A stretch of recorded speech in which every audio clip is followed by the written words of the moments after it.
On a cold Minneapolis afternoon in February of 2022, Cody Fohrenkan shot and killed Deshaun Hill Jr. in a fit of misdirected outrage over a strong-armed robbery that Deshaun had nothing to do with. This is a follow-up in the case. I'll put a card up in the top right-hand corner to the original video. If you haven't seen that one, I suggest you watch it first, as it's the case summary and the police interrogation of Cody Fohrenkan. The following is the victim impact statements given by Deshaun Hill's mother and father just moments before his sentence was handed down, as well as the judge's comments in the case. As always, thanks for watching. Please like and subscribe, and I'll see you in the next one. My son was everything to me. My son was everything to me, just like anybody else. I just wanted to be a regular person. He grew up like a regular kid. He was a good kid, even a good baby. Even when he was in the walker, he was a good baby. He was a good, even by the time he was 5 years old, he wanted to play sports. I let him play sports. Even back when he was a 6-year-old, 7-year-old, we was always in the sports. It was either he was doing something good in sports or he was doing something good in school. He was always doing something good.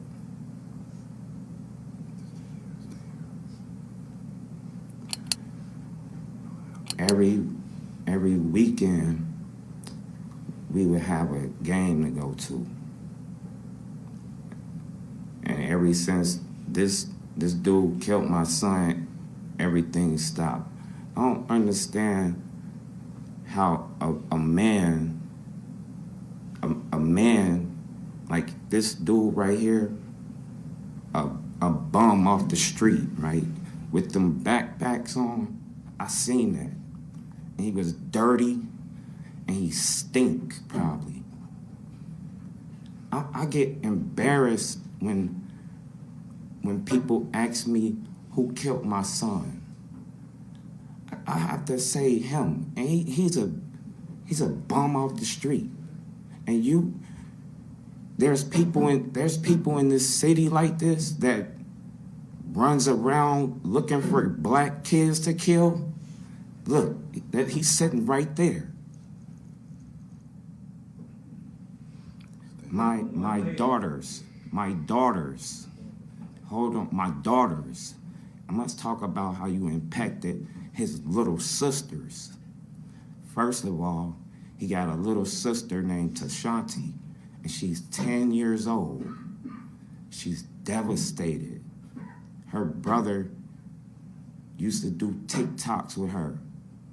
She can't do a TikTok with her brother no more because bums on the street. He got another sister. She's 11. She's going downhill because he killed her brother. She's doing stuff in school that she never did because this dude killed her brother. Her brother was like a protector to them, me and him, everybody in our village. My son didn't deserve to die. You should, excuse me, but hold on. Thank you. I'm missing out on him going to prom. Missing out on him graduating high school. All because of what? Because of him getting mad because a white dude beat you up in the store? I guarantee you, everybody seen that was a white dude. And I guarantee Sean, my son, didn't do nothing to you. I guarantee you never seen him in your life. Only a coward, a bum, nobody. No, you're a nobody, dude. Like, how is you still sitting there? Like, only reason you did this is because you was a bum on the street. You couldn't afford to live your own life.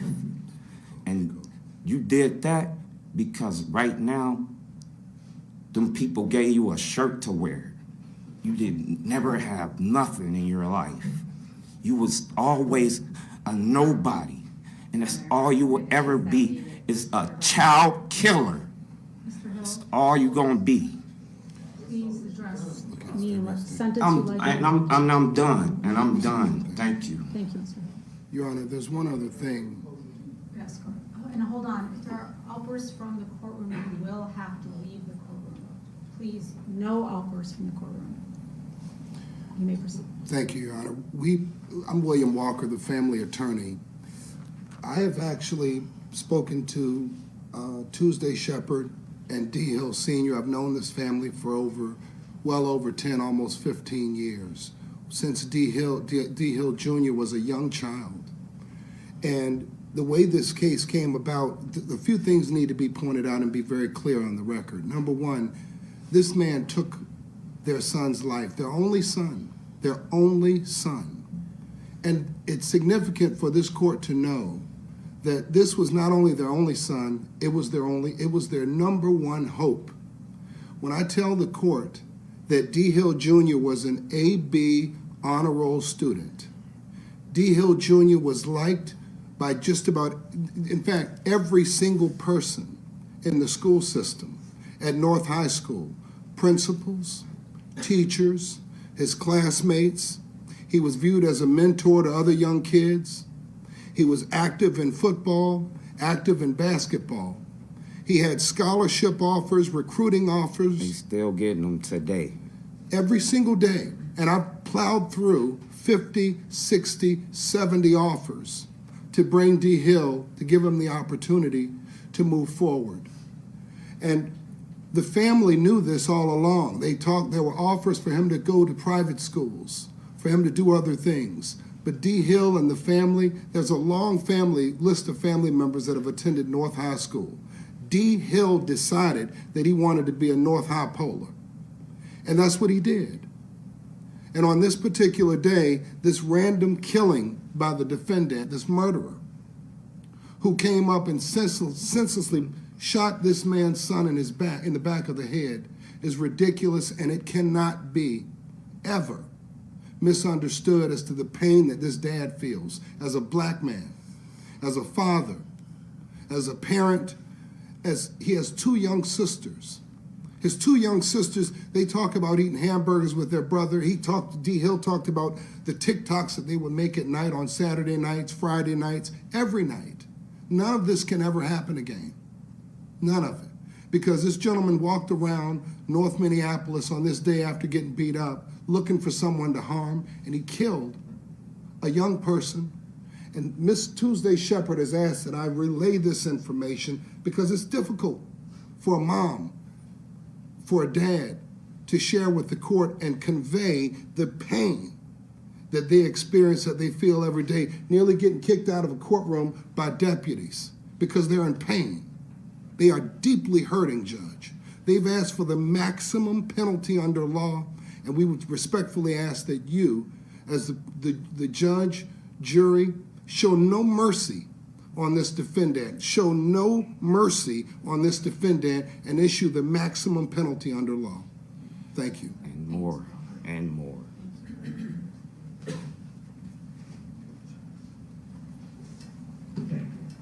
Mr.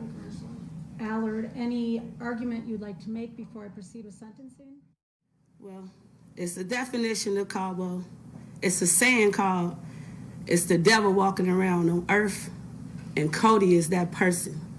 He's the devil himself.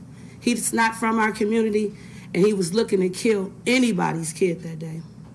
I would just wish that you give him life without the chance of parole, which is not going to happen in the state of Minnesota.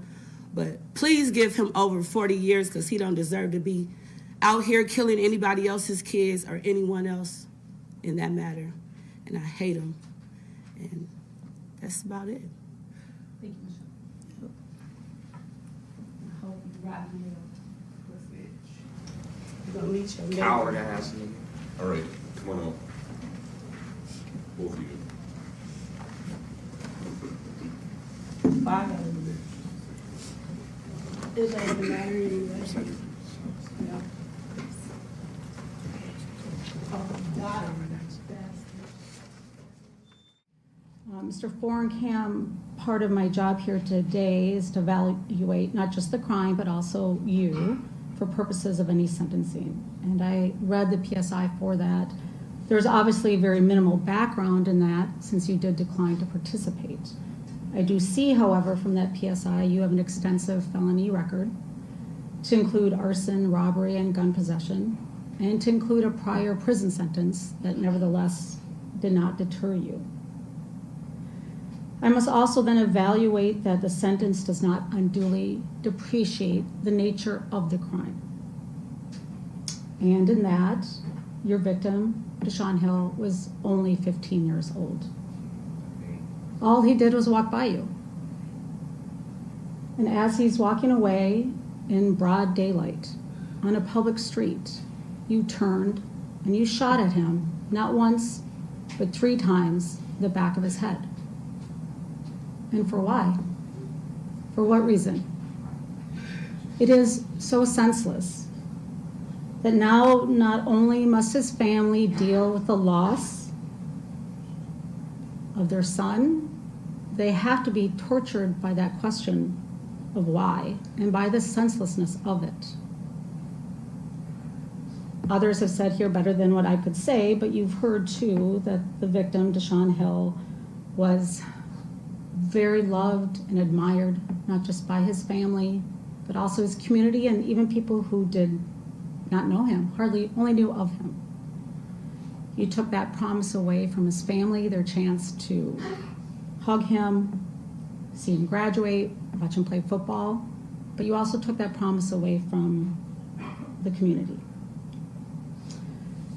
So, in evaluating the seriousness of that crime, to understand your willingness to shoot multiple times for no good reason, you do deserve the top sentence allowable under the guidelines.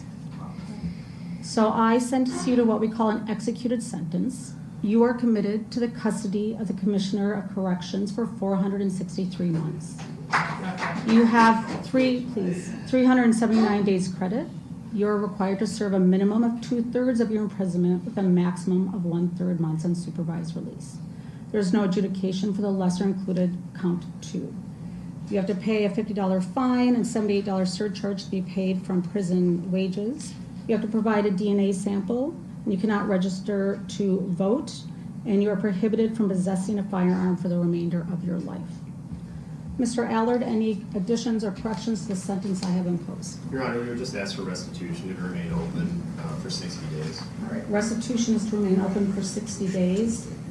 Mr. Fohrenkam, you can contest that once if a number is submitted. Ms. Krakowski, anything additional for the sentence that I have imposed?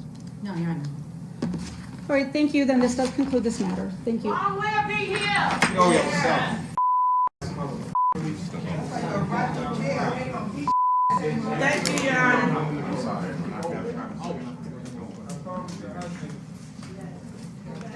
Never see your daughter again.